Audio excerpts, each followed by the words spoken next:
একটা এত মনোরম দৃশ্য, সমুদ্র, এত আমরা তো কংক্রিট জায়গায় থাকি, এই জন্য সমুদ্র, পাহাড়, গাছপালা থেকে আমাদের তো গজখালি থেকে যা কিছু স্পটগুলো দেখাতে দেখাতে আপনাদের সমস্ত যারা রয়েছে তারা সবাইকে নিয়ে গেল। সুকান্ত ভৌমিক, আমি প্রতিবন্ধকতাতে তারা একটু ভয় পেয়ে একটু বেশি আমার প্রতি কেয়ার নিতে চাইলো, যাই হোক, কিন্তু তবুও আমরা নিজের কোথাও আমার যে অসুবিধা হবে তার জন্য তারা খুবই সতর্ক ছিল। এবং তারপরে যখন আমরা হোটেল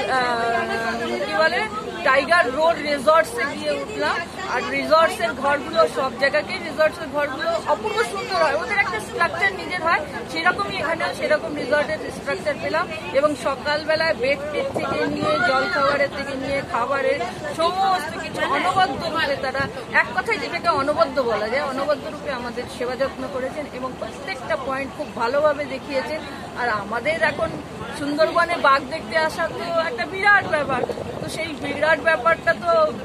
ভাগ্যে থাকলে সেটা হয়, কিন্তু সুকান্ত প্রত্যেকটা সময় বিশেষ করে আমার মতন আরেকজন বয়স্ক ভদ্রমহিলা যারা একটু অন্যদের থেকে আলাদা, তাদের প্রতি যথেষ্ট প্রত্যেকটা যে কোনো কথা বলেছি, হ্যাঁ সুকান্ত দা এটা এক্ষুনি হয়ে যাবে, এক্ষুনি এইভাবে আমাদের সমস্ত কিছু সেবা।